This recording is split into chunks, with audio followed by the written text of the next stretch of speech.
여러분 안녕하세요. 기관조입니다. 기호보입니다. 여러분 모두 합격 가자. 좋아요 눌러주세요. 실기 1일 특강 시작할게요. 식사 및 영양관리, 노인의 영양 상태를 잘 관찰해야 된다.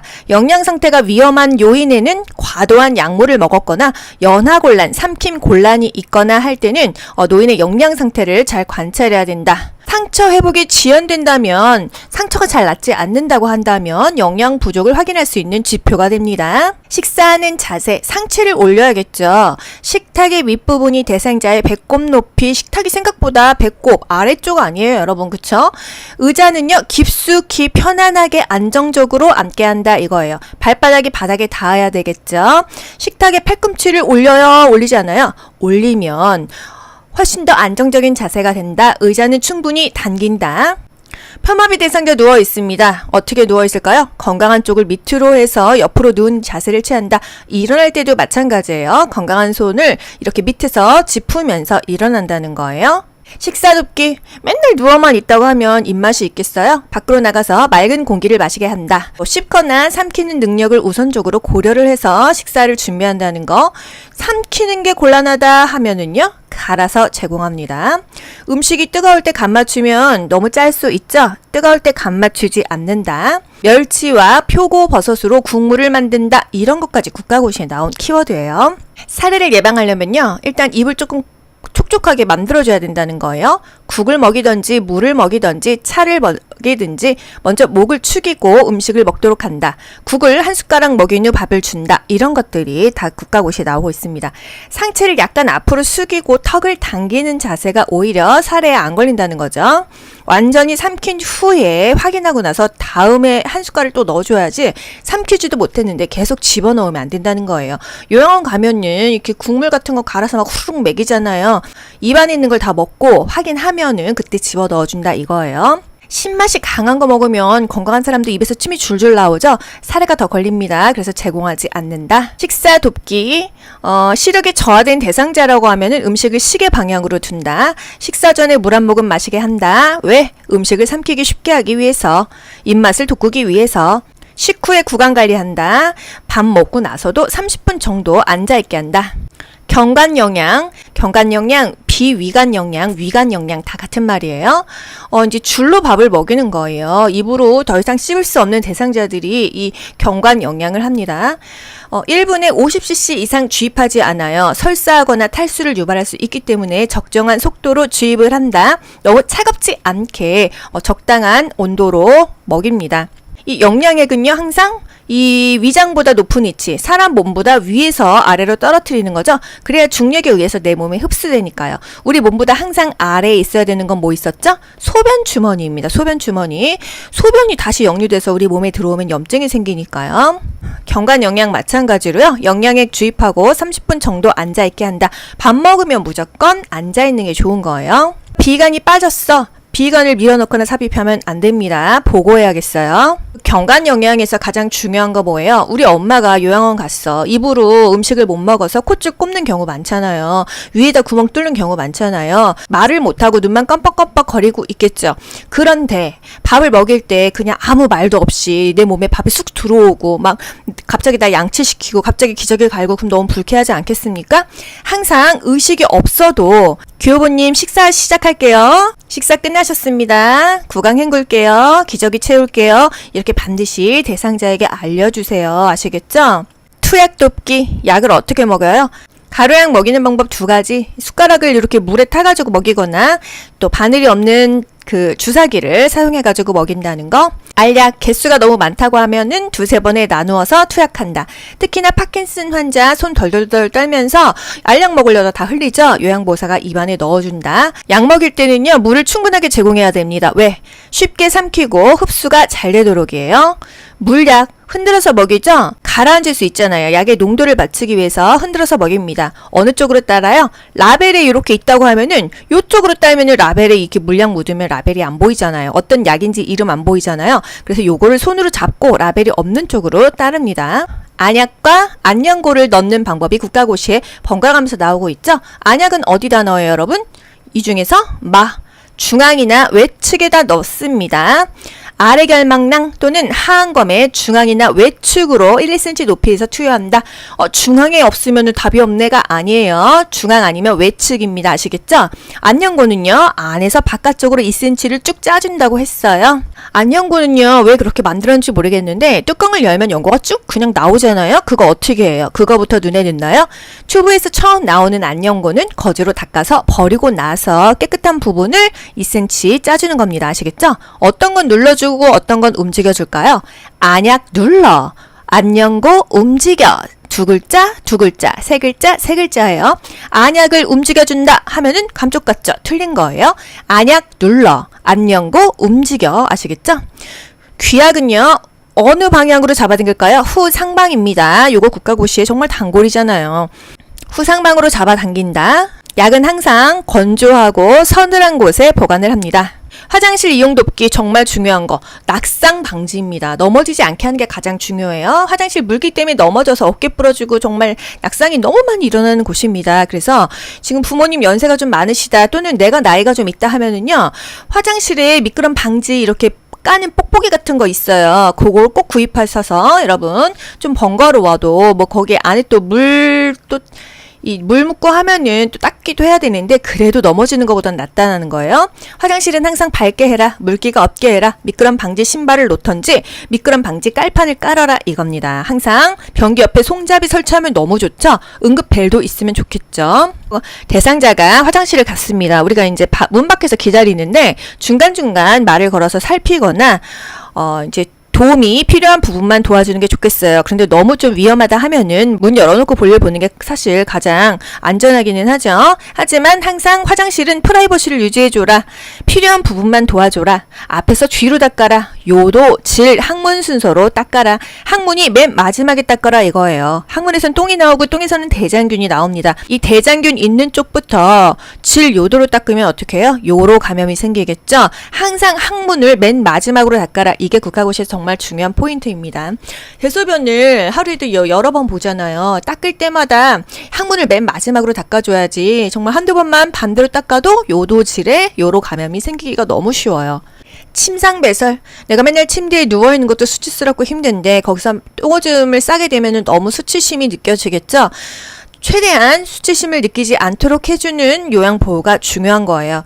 일단 요양원이라고 한다면요, 커튼이나 스크린으로 가려주고요, 변기를 따뜻한 물로 데워놓고 음악을 틀어주던지 TV를 틀어주는 게 좋습니다. 공공화장실에서도요, 막 진짜 뿡뿡 소리 내면서 이게 배설하시는 분들이 있는데 좀 듣기가 힘들어요. 그쵸? 그런데 그렇게 해야 또 시원하게 나오기도 하잖아요. 그래서 좀 주변이 너무 조용하면 이 배설하기가 힘들다는 거. 침상 머리 올려야지 힘을 줄 수가 있죠. 사실 누워서 이게 똥오줌이 잘 나오나요? 평생을 앉아서 쌌는데요. 맞죠? 그래서 항상 상체를 좀 올려주는 게 좋다. 거동이 불편한 대상자 침상 배설 시 침상 머리를 쫙 올려준다. 자의를 취한다. 반자의를 취한다. 무릎 덮개로 덮어준 다음에 바지를 내린다. 배설물이 뭔가 문제가 있다고 하면 보고해야겠습니다. 이동변기, 즉시 배설할 수 있도록 돕죠. 침대 옆에다가 항상 놓으니까요. 불필요한 노출을 줄여줘야겠어요. 미지근한 물로 뿌려주면은 똥도 매렵고 오줌도 마렵기 때문에 변이를 자극한다. 매번 깨끗이 씻어놔야죠. 요거 그냥 방에다 놓으면 냄새 너무 많이 나니까요. 이동 변기통은 세척하여 본체와 함께 서늘한 곳에 보관한다. 플라스틱 재질입니다. 서늘한 곳에 보관하는 게 좋겠어요. 기저귀, 최후의 보루입니다. 기저귀는 어느 정도 움직일 수 있고 건강한 대상자에게는 쓰지 않아요. 정말 어쩔 수 없을 때 씁니다. 기저귀를 사용했다 하더라도 중간중간 변기 사용을 시도하는 게 좋다. 배변 시간에 맞춰서 자주 살펴본다. 이 꼬리뼈 부위에 발적이 있는지 살펴본다. 기저귀를 차게 되면 욕창의 위험에 많이 노출됩니다. 습하기 때문이죠. 그래서 정말 수시로 살펴보는 게 너무나 중요합니다. 기저귀가 젖었다면 욕창 예방을 위해서 신속하게 갈아준다. 뭔가 피부에 문제가 있다면 빨리 예방 조치를 취한다. 이 기저귀를 채울 때요, 대상자가 협조할 수가 없다고 한다면요, 옆으로 돌려서 기저귀를 집어넣고 똑바로 눕힌 자세로 다시 기저귀를 펼치는 게 방법입니다. 회음본은 항상 앞에서 뒤로 닦는다. 유치 도뇨관, 도뇨관이 소변줄을 꽂고 있는 거죠. 계속 유치하고 있는 겁니다. 소변줄을 계속 꽂고 있는 것이 유치 도뇨관이에요. 유치 도뇨관은 항상 사람 몸보다 아래 있어야 돼요. 특히나 아랫배보다 낮게, 방광보다 낮게 있습니다. 이 불순물들 소변이 내 몸에서 나가서 다시 내 몸으로 흡수되면 되겠습니까? 안 되죠. 그래서 항상 내 몸보다 아래 있어야 되는 것은 소변 주머니다. 이 줄이 꼬여 있으면 오줌이 안 빠져요. 그래서 배가 팽만이 되면서 통증이 있습니다. 그래서 항상 이 줄이 꺾여 있는지 눌려 있는지 오줌이 잘 빠지는지 수시로 살펴봐야겠어요. 소변의 양과 색깔이 이상하다고 한다면 또 보고를 해야겠죠. 유치도뇨관 차고 있어도 걸을 수도 있고요. 자유롭게 움직일 수 있다고 알려줘야 되겠습니다. 구강청결 너무 중요하죠. 아무리 경관 영양을 하더라도요. 우리 자고 일어나면 어때요? 음식 안 먹었어도 입안이 텁텁하죠. 그래서 입안을 닦아내줘야 됩니다. 치아가 없거나 뭔가 삼키지 못하고 의식이 없는 대상자, 살이 들리기 쉬운 대상자를 입안을 닦아주는데요. 일단 상체를 좀 높여주고 닦아주는 게 좋다. 거즈를 감은 서랍자, 이렇게 스테인리스 막대기 있잖아요. 우리 이비인후과 가면 해보세요 하고 혓바닥 누르는 거, 그게 바로 서랍자입니다. 여기다 거즈를 감던지 일회용 스펀지 브러쉬를 물에 적셔가지고 입안을 닦아주는 거예요. 닦는 순서 윗니, 윗잇몸, 아랫잇몸, 아랫니, 다시 위로 올라가서 입천장, 또 아래로 내려와서 혓바닥, 볼의 왼쪽, 오른쪽을 닦아줍니다. 칫솔질은요, 가능한 한 앉아서 시키고요. 치약을 이 칫솔 안에다 좀 눌러줘야지 이 겉에 수북하게 쌓아놓는 것이 아니라는 거 그림으로도 문제가 나오죠. 그죠? 칫솔을 45도 각도로 치아에 대고 요렇게 잇몸에서 치아 쪽으로, 아래도 잇몸에서 치아 쪽으로, 위에서도 잇몸에서 치아 쪽으로 닦아주는 거예요. 매 식사 후 30분 이내 잠자기 전에 칫솔질을 하게 한다. 의치관리법. 연세가 있으신 분들이 다 자기 치아인 경우는 드물죠. 보철을 하고 임플란트를 심으셔도 또 부분 틀니를 할 수밖에 없는 경우가 있어요. 틀니가 굉장히 비쌉니다. 그리고 플라스틱이라서 잘 깨지기도 하고요. 변형이 되기 때문에 항상 찬물에 담가야 돼요. 변형을 막기 위해서 의치 세정제나 찬물에 담가주죠. 또 분실을 막기 위해서 일정한 장소에 보관을 합니다. 잘 때 빼고 잡니다. 6시간, 7시간은 빼고 자야 잇몸 압박이 해소가 되는 거예요. 의치 세정제로 닦아도 되고요. 주방세제 퐁퐁으로 닦아도 됩니다. 미지근한 물로 닦아도 되고요. 찬물에 보존을 해야 되지만 뜨거운 물은 무조건 안 돼요. 뜨거운 물은 이 플라스틱 재질을 쪼그라뜨리기 때문이죠. 두발 청결 돕기, 머리를 감기는데요. 통목욕 시 그 목욕 의자에 앉혀서 머리를 뒤로 젖히게 한다. 이게 최근 국시에 나왔습니다. 통목욕 하다가 머리를 감기려면 목욕 의자에 앉혀서 머리를 뒤로 젖혀서 감긴다는 거. 머리 감기기 전에, 외출하기 전에 항상 대소변을 보게 합니다. 머리가 뜨끈뜨끈하면은 갑자기 똥오줌이 매렸거든요. 침상에서 머리를 감는 방법. 이렇게 침대가 있어요. 그러면 이 모서리로 머리를 오게 해서 몸을 비스듬히해서 감깁니다. 물 없이 머리를 감으려면은 두발 전용 세정제라는 게 있어요. 그냥 이 말라있는 머리에다가 두발 전용 세정제를 거품을 냅니다. 그리고 나서 마른 수건으로 닦아댑니다. 물론 물로 해서 샴푸를 하는 게 제일 깨끗한데 그럴 수 없는 상황이라면 이거 없으면 잇몸이다 이거예요. 두발 전용 세정제로 물 없이도 머리를 감길 수는 있다라는 거. 머리카락이 엉켰다면은 적시고 빗질을 합니다. 다 감고 젖어있을 때 빗질하는 거예요? 아니죠. 드라이기로 말린 다음에 빗질하는 거예요. 손발 청결 돕기. 발톱은 일자로, 이게 맨날 국가고시에 나오잖아요. 그쵸? 특히나 당뇨병 대상자, 그리고 노인 대상자들은요, 발톱을 일자로 깎는다. 손톱은 둥글게 잘라도 된다. 그림으로도 나오고 글씨로도 나옵니다. 각질을 제거하기 위해서 따뜻한 물로 씻긴다. 최근 국가고시 키워드예요. 회음부 청결 돕기. 회음부가 청결해야 되는 이유는요, 방광염이나 요로 감염의 원인이 되기 때문이다. 병원에 입원하거나 요양원에 입원했을 때 요로 감염이요 30%가 넘습니다. 굉장히 힘들어요, 요 부분이요. 그래서 항상 항문을 맨 마지막에 닦는다는 거 너무나 현실에서도 중요하고 국가고시용으로도 중요합니다. 최대한 대상자 스스로 하면 좋긴 하겠는데 어려워요. 둔부는 엉덩이 사이와 항문 주위를 닦는다. 이 똥을 잘 제거해야 됩니다. 이게 정말 너무너무 중요해요. 이게 깨끗하게 제거가 안 되면 이제 항상 문제가 되니까요. 샤워기로 씻는 게 가장 좋고 또 좌욕이 정말 좋기는 좋죠. 그죠? 근데 그 많은 사람들을 어떻게 일일이 다 좌욕을 시키겠어요. 세수 돕기. 눈은요, 안에서 바깥쪽으로 닦는데 눈곱이 있는 쪽과 없는 쪽에 있다고 하면 없는 쪽 먼저 닦이고 그 다음에 있는 쪽을 닦이는 거예요. 항상 청소도요, 깨끗한 쪽 먼저 하고 더러운 곳을 나중에 합니다. 면도 돕기. 따뜻한 물수건으로 모공 좀 열어준 다음에 면도날 45도 정도로 위에서 아래로 이렇게 잡아당기면서 면도를 합니다. 아래 방향으로 이렇게 잡아당기면서 면도하는 거예요. 목욕 시간은요, 20-30분 이내로 해야겠어요. 통목욕도 마찬가지로 통 안에 들어가 있는 시간은 5분입니다. 물로 헹굴 때는요, 발 먼저 헹궈요. 끝나고 나서 수분 섭취하죠. 바나나 우유 먹는 거랑 똑같아요. 우리 목욕탕 갔다 오면은 바나나 우유 꼭 먹었잖아요. 항상 수분 섭취를 해줘라. 편마비 대상자 욕조에 들어가는 순서 항상 건강한 쪽 먼저 들어가고요. 불편한 쪽 나중에 들어가죠. 나올 때도 건강한 쪽 먼저 나옵니다. 그렇다면은 요양보호사는 불편한 쪽을 지지해 준다. 대상자는 항상 건강한 쪽을 활용해라. 요양보호사는 항상 불편한 쪽을 지지해 줘라. 이게 이 체위 변경 또는 체위 지지의 핵심입니다. 쾌적한 습도는요, 40에서 60%라는 거, 문턱이 없는 게 좋다. 문턱에 걸려서 넘어지니까요. 편마비 대상자 옷 갈아입히기. 항상 입마건 입힐 때는요, 마비 쪽 먼저, 불편한 쪽 먼저, 그리고 나서 건강한 쪽이에요. 중간에 머리가 들어가든지 수액 환자는 수액이 들어갑니다. 항상 편마비 대상자는 입마건, 최근 국시에 나왔죠? 입마건. 그렇다면 요번에 벗건 여러분 기억하셔야 되죠? 벗을 때는 건강한 쪽 먼저이다. 그러면 예를 들어서요, 왼쪽 수액 맞는 오른쪽 편마비 대상자를 옷 갈아입히려고 합니다. 왼쪽에 수액을 맞고 있고요. 마비 쪽은 오른쪽이에요. 그러면 옷 입힐 때는 뭐예요? 입마건. 마비 쪽이 어디 쪽이에요? 편마비 쪽이 항상 마비 쪽이죠? 그래서 입마건. 오른쪽, 왼쪽 이렇게 되는 거예요. 편마비 쪽, 그리고 건강한 쪽. 중간에 수액이 들어갑니다. 머리가 들어가든지 수액이 들어가든지 입마건, 벗건 기억하세요. 체위 변경의 기본 원칙. 욕창이 있으면요, 체위 변경 개수를 늘려야겠죠. 보통은 2시간마다 합니다. 의자에 앉아있을 때는 압력을 더 받으니까 휠체어나 의자는 1시간마다 했어요.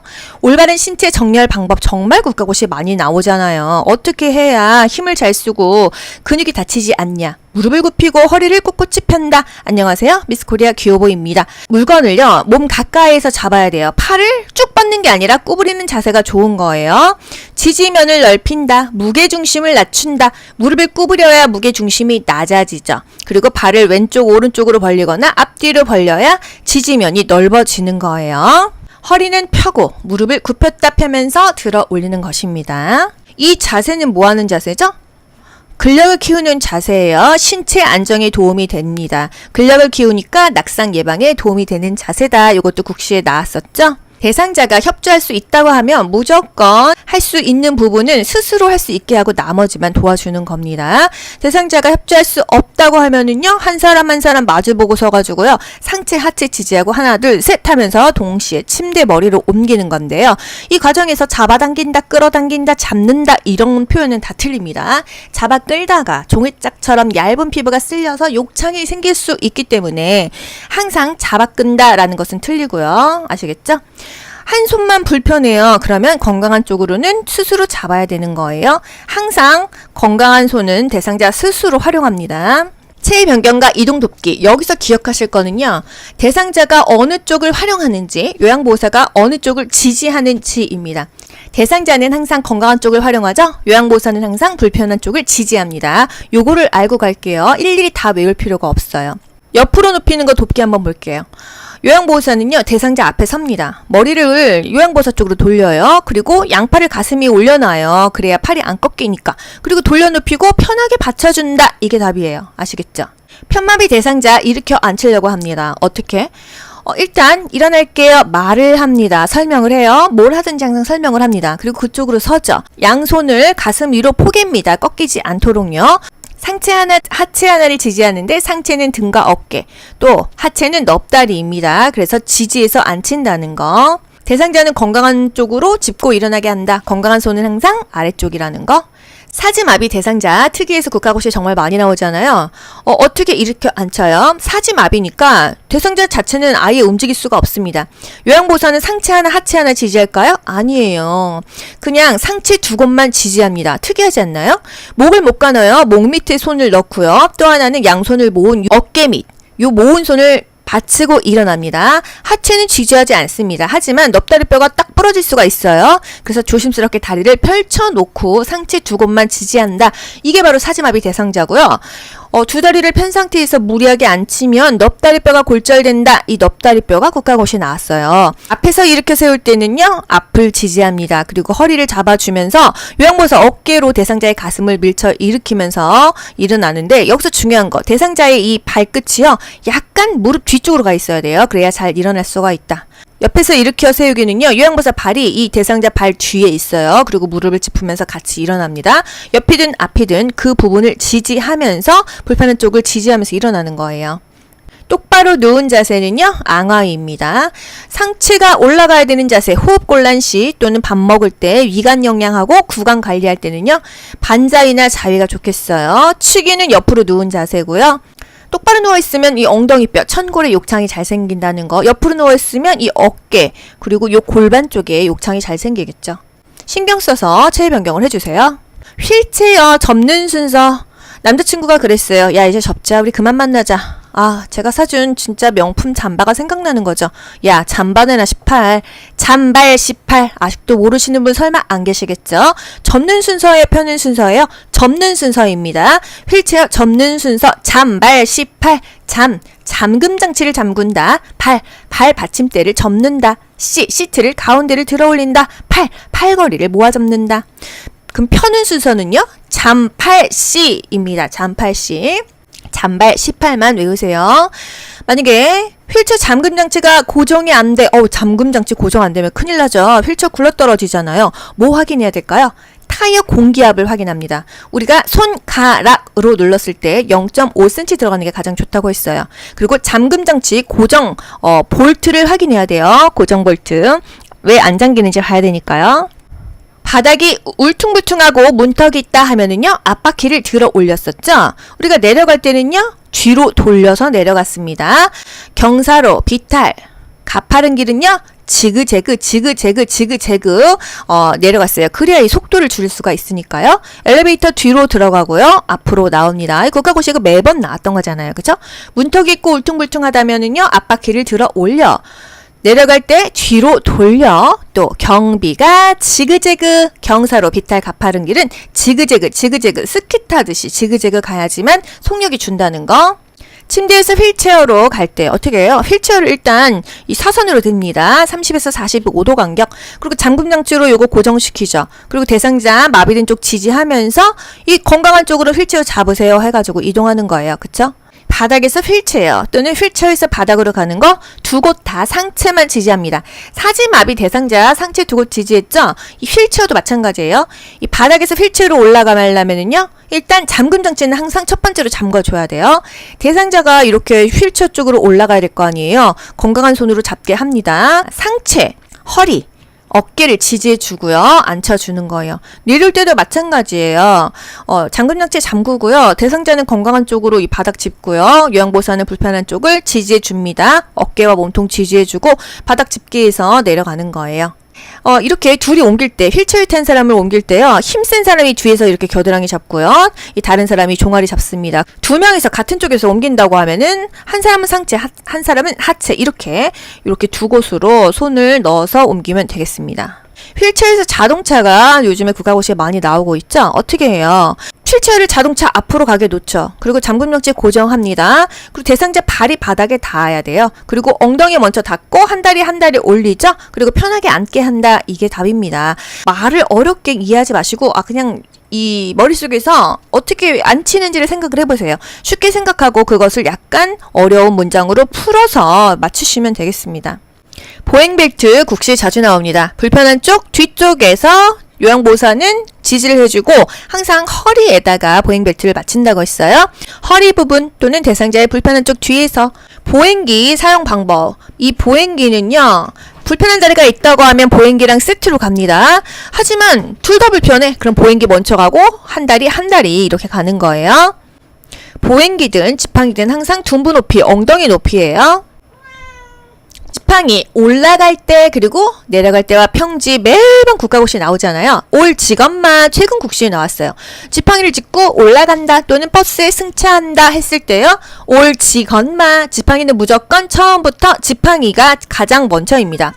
그 다음에 건마, 건강한 쪽, 그리고 마비 쪽이에요. 그럼 예를 들어서 오른쪽 편마비예요. 건강한 쪽은 왼쪽이 되겠죠? 그쵸? 그리고 마비 쪽은 오른쪽으로, 마비 쪽은 오른쪽으로. 올 직업만 써놓고 어느 쪽이 건강한 쪽이고 어느 쪽이 불편한 쪽인지 답을 대입하시면 됩니다. 평지나 내려갈 때는 똑같은데요. 지마건이에요. 지팡이가 항상 먼저. 그리고 오른쪽 편마비 대상자 내려갈 때는 어떻게 돼요? 지마건이니까 마비 쪽은 오른쪽이죠. 건강한 쪽은 왼쪽이죠. 이렇게 갑니다. 이동돕기 척추 고정판을요. 이 다친 대상자 밑으로 집어넣는 거예요. 이 사람을 옮기는 게 아닙니다. 골절됐을 수 있으니까 사람은 웬만하면 움직이지 않잖아요. 아래부터 위로 고정한다는 거예요. 아래는 어디야? 무릎. 중간은 손목과 엉덩이. 여기는 윗팔. 요 순서로 고정을 한다.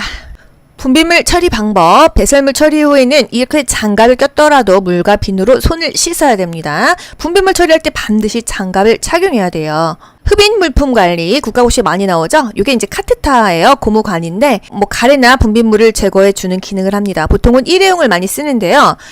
재활용을 할 때에는요, 물에 담가 놔야 돼요. 그래야 이 좁은 관에 있는 분비물이 빠질 거 아니에요? 카테터는 흐르는 물에 비벼서 씻는다. 고무 카테터는 흐르는 물에 비벼서 세척한다. 사용한 카테터는 분비물이 빠지도록 물에 담가둔다. 이런 것들이 계속 나오고 있는 국가고시 빈출 지문입니다. 삶아도 된다. 15분 이상 끓인다. 하지만 쟁반에 널어서 그늘에 말려라. 햇볕에 말리면 변색되니까. 뜨거운 물은 괜찮은데 햇볕은 안 된다 이거예요. 복지용구 어떤 거는 구입하고요. 어떤 거는 대여합니다. 구입 가능한 거 좀 짜잘짜잘한 것들. 이동변기, 뭐 보행기, 지팡이, 방석 이런 거요.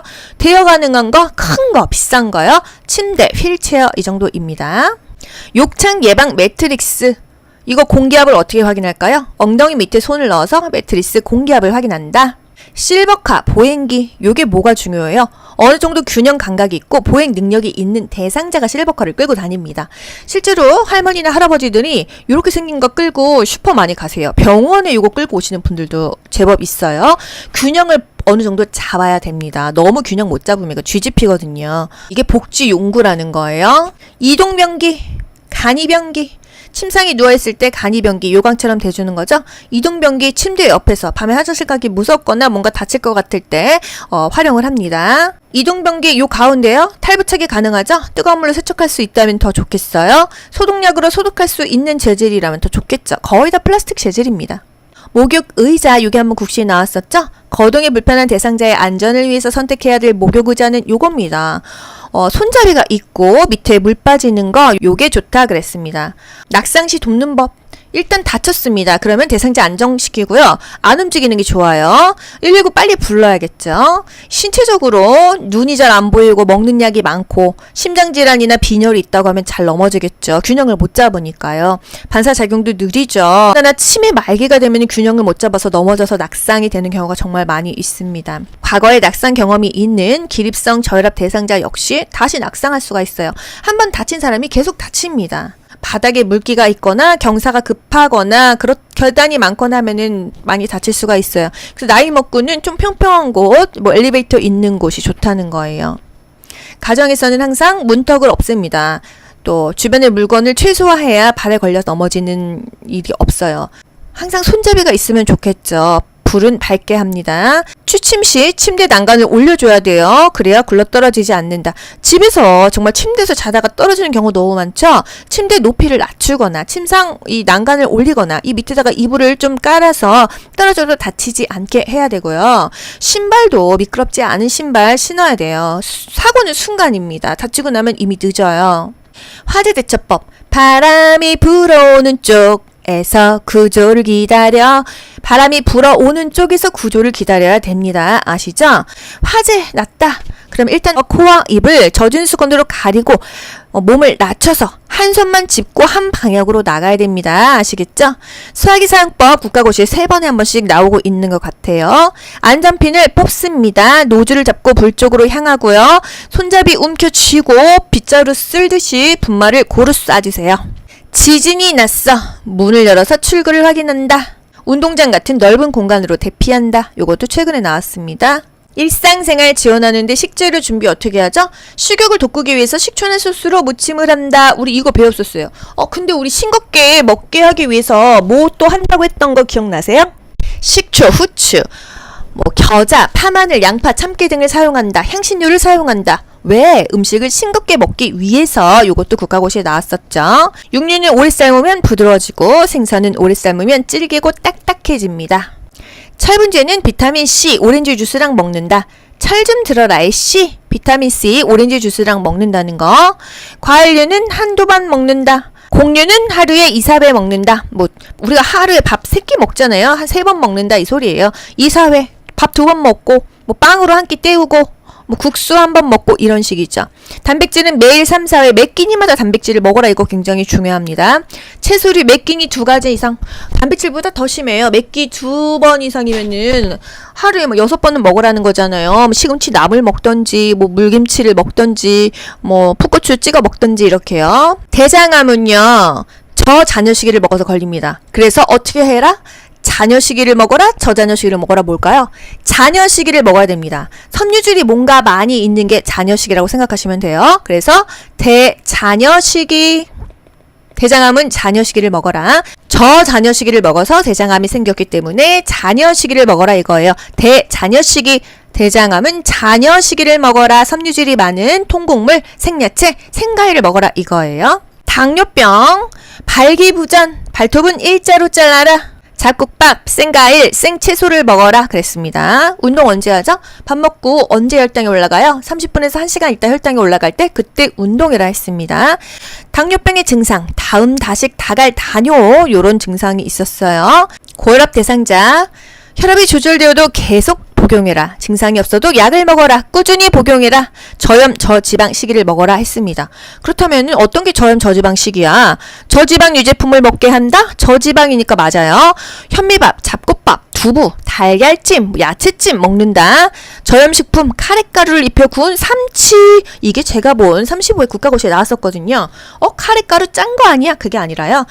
이 보기 중에서는 가장 근접한 답이었습니다. 구운 삼치.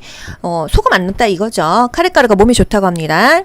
칼륨을 충분히 섭취한다. 칼륨이 몸에 있는 염분을 빼내주는 그런 작용을 한대요.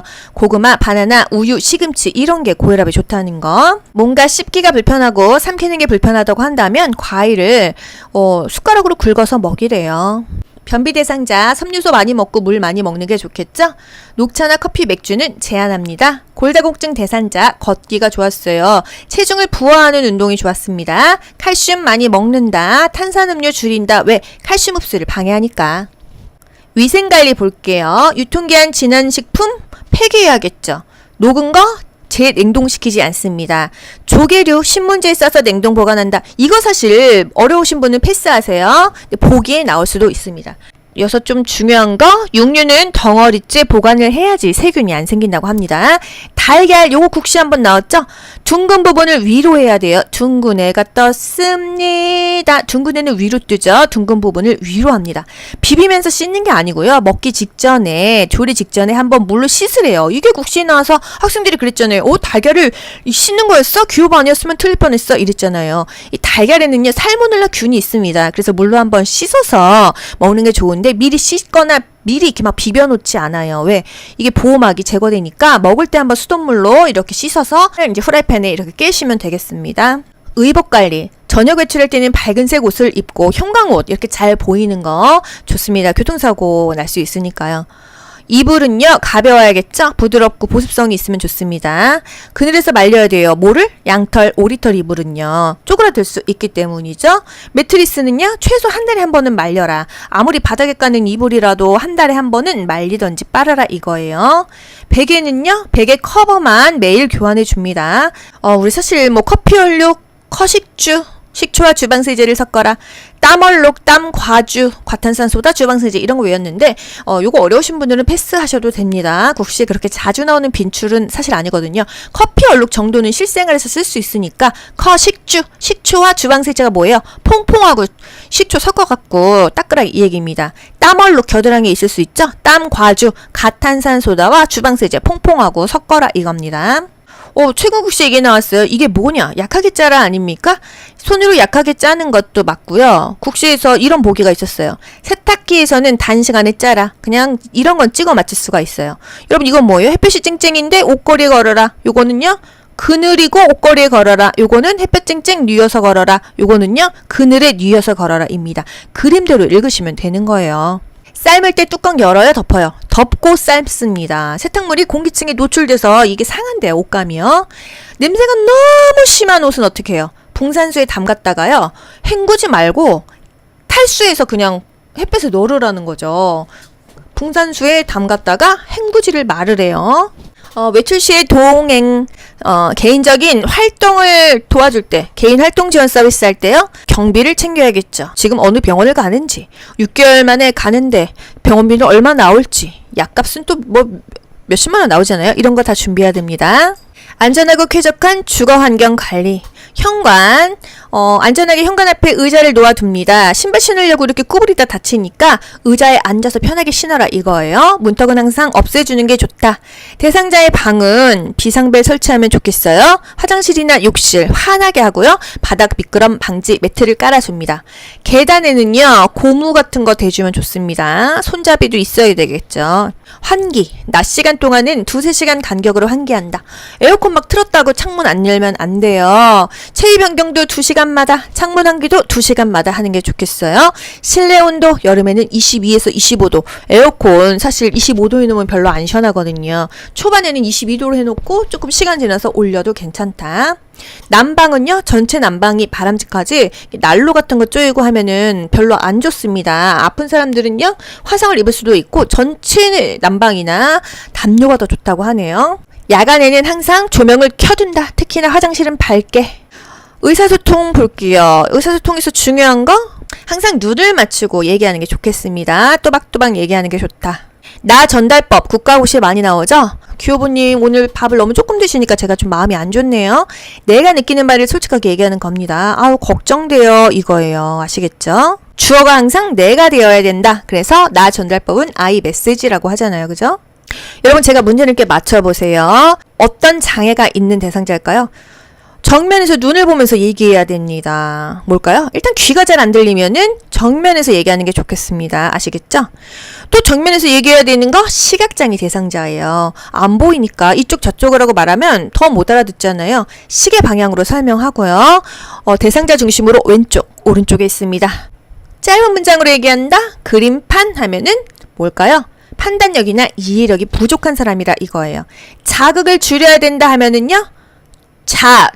주의력 결핍 대상자이다. 요 정도요. 지금 이 시간, 지금 여기 내가 누군지 모르는 대상자 누굴까요? 진압력 장애 대상자가 되겠습니다. 회사오라고 해서 영화, 연극 본다. 어떤 여가 활동이에요? 사오라고 해서 음악회, 전시회, 사교 오락 활동이죠. 영화, 연극, 뮤지컬, 음악회, 전시회 이게 뭐예요? 사교 오락 활동이다 이거예요. 텃밭 가꾸는 거 소일 활동하는 거죠. 신문 보는 거 집에서 소일 활동하는 거예요. 나머지 다 자기 개발에 들어갑니다. 붙잡고 이러고 있어요. 뭐예요? 질식하고 있는 거죠. 하임리법 해줘야 돼요. 뒤에서 요 부분이 어디죠? 명치와 배꼽의 중앙을 후상방으로 힘차게 밀어 올립니다. 의식이 있다면 이렇게 해야 되고요. 의식이 없으면 똑바로 눕힌 상태에서 똑같은 부위를 아래에서 위로 밀어 올립니다. 옆에 있는 사람은 빨리 119를 불러야겠죠. 경련하면 중요한 거 첫 번째로 기도를 유지한다 입니다. 또는 고개를 옆으로 돌린다. 두 번째로는요. 주변에 위험한 물건을 치워준다. 그래서 공간을 확보해서 다치지 않게 한다. 첫 번째 무조건 고개를 옆으로 이게 바로 기도를 유지하는 자세고요. 두 번째 위험한 물건을 치워서 공간을 확보한다. 이렇게 막 경련하다가 옆에 막 이 책상에 부닥치고 어디에 부닥치고 다치니까요. 항상 화상은요, 다치자마자 찬물에 빨리 담궈야 돼요. 15분 담궈주는 게 가장 좋죠? 찬물, 얼음물 좋고요. 상황이 안 되면 깨끗한 수건에 빨리 그 물을 적셔서라도 대고 있어야 되죠. 그리고 빨리 병원을 가는 게 좋은데, 수포가 생기면 2도 화상이에요. 그리고 그 주변에 장신구를 빨리 빼줘야 됩니다. 반지, 시계 이런 거요. 부어 오르면 그거 제거하려면 전기톱으로 잘라야 되거든요. 장신구는 최대한 빨리 뺀다. 요게 이제 국가고시에서 많이 나오는 포인트입니다. 골절 시 움직이지 않는다. Don't stop. 얼음 하는 게 가장 중요해요. 골절이 했다고 하면 움직이면 어떻게 돼요? 이 안에 뼈 조각 부러진 게 막 혈관을 다 타고 돌아다니면서 잘라서 복각 골절이 되겠죠. 움직이지 않는 게 최선입니다. 냉찜질 병원으로 만약에 이송을 한다고 하면은 부목으로 고정해서 병원을 가야 됩니다. 피 피가 나고 있어. 심장보다 항상 위로 올려줘야 돼요. 그래야 피가 덜 나니까. 압박하는 것도 좋은 방법이죠. 그래서 다음 중 추럴 때 어떻게 하냐, 요런 그림도 국가고시에 나오잖아요. 그쵸? 약물 먹고 기절했어. 어떻게 해요? 뭐 먹었는지 어떤 약인지 알아야 병원에서도 구토를 시킬지 위세척을 할지 방법을 결정한단 말이에요. 뭘 먹었는지, 그 용기라든지, 용기가 없으면 토사물이라도 들고 가야 됩니다. 의식이 없는 사람 입에는 아무것도 주면 안 돼요. 의식이 없는데 입에다 뭐 집어넣으면 흡인성 폐렴으로 갈 수도 있고 기도가 오히려 막힌다는 거. 철 좀 들어라 이 씨. 철분제는요, 오렌지 주스랑 먹는다. 비타민 C 오렌지 주스죠. 그러면 더 흡수가 잘 된다 이거예요. 자몽 주스랑 뭐 먹으면 안 좋다? 고혈압 약 먹으면 안 좋다는 거. 약은요, 절단 내서 먹어도 돼요. 절단선 있으면 잘라 먹어도 되는데 이런 거 없으면 그냥 먹여야 돼요. 부작용 생깁니다. 심폐소생술. 심폐 기능이 멈췄어요. 몇 분 있다 뇌사 빠져요? 4에서 6분이에요. 5분만 있어도 뇌사 빠지는데 119가 5분 안에 안 오잖아요. 그래서 우리가 심폐소생술 CPR을 배우는 것입니다. 심폐소생술의 단계는요, 반도각의 인상이에요. 반응을 확인합니다. 어깨를 두들겨요. 여보세요? 괜찮으세요? 이렇게 말한 다음에 도움을 요청하는 거예요. 거기 빨간 티 입으신 분 119에 신고 좀 해주세요. 거기 파란 티 입으신 분 자동 심장 충격기 좀 갖다 주세요. 진짜 이렇게 해야 됩니다, 여러분. 그리고 나서 심폐소생 들어가는 거예요. 심장을 소생하는 게 뭐죠? 가슴을 압박하는 거예요. 하나, 둘, 셋, 넷, 다섯, 여섯, 일곱, 여덟, 아홉, 열. 하나, 둘, 셋, 넷, 다섯, 여섯, 일곱, 여덟, 아홉, 열. 하나, 둘, 셋, 넷, 다섯, 여섯, 일곱, 여덟, 아홉, 열. 30번 됐죠? 그 다음에 기도를 유지해요. 고개를 턱을 들어줍니다. 그리고 나서 인공호흡. 두 번 불죠? 몇 초 안에 두 번 부냐? 이거 나왔잖아요. 10초 안에 두 번 불어줘야 됩니다. 아시겠죠? 이렇게 하는 게 폐를 소생하는 거예요. 심장을 소생하는 게 가슴 압박이다. 폐를 소생하는 게 인공호흡이라는 거. 이게 30대 2가 1분에 한 3, 4번은 돌아가야 된다. 왜? 1분당 100에서 120회의 속도로 가슴 압박을 해야 되니까. 1분에 120회 하려면은요, 이거 30대 2가 4번 돌아가야 되는 거 아닙니까? 그래서 정말, 해줘야 됩니다. 이게 쉽지 않아요. 그래서 체중으로 누르는 거예요. 이 손의 힘으로 깔짝깔짝 하면은 이거 못합니다. 내 체중을 실어가지고서는, 눌러야 되는 거죠. 인공호흡 2회를 10초 이내로 실시한다? 이거 보기에 나왔는데, 10초인 줄 모르는 분들이 많이 있었어요. 마지막 장입니다. 자동 심장 충격기. 모든 기기는 전원을 켜야 돼요. 전원을 켠 다음에 패드를 부착합니다. 패드 부착 위치 거의 매번 국가고시에 나오고 있어요. 오른쪽, 왼쪽. 대상자의 오른쪽, 왼쪽이에요. 우리 눈에만 왼쪽, 오른쪽이죠. 반대니까요. 패드를 부착합니다. 3, 2, 오른쪽, 왼쪽. 요 위치에 부착을 하고요. 리듬을 분석합니다. 이렇게 나오면은 모두 물러나야 돼요. 왜? 이 대상자 자체의 심장 리듬이 분석돼야 되는데 여기저기서 막 다리 주물러주고 있고 그러면 다른 사람 손이 닿으면 이 손이 리듬이 분석되니까 모두 물러나세요 해야 되는 게 언제다? 리듬을 분석할 때는 아무도 만지면 안 된다는 거예요. 기계가 돌아갑니다. 이게 지금 제세동이 시행이 돼요. 그리고 나서 또 이게 사이클 돌아가면서 쉬는 시간에는 사람이 심폐소생술을 하고 사람이 안 하고 할 때는 또 기계가 돌아가고 계속 해야 됩니다. 쉬지 않고 해야 돼요. 단지 리듬 분석할 때만 손을 떼는 거예요. 제세동 충전 중에는 가슴 압박을 실시한다. 얘가 충전되는 시간이 있습니다. 이 돌아가는 시간의 사이클이 언제예요? 사이클이 2분 간격이에요.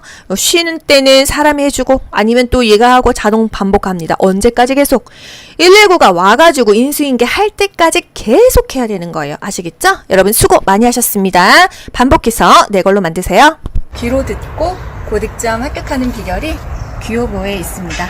여러분 모두 합격 가자. 안녕. 좋아요 눌러주세요.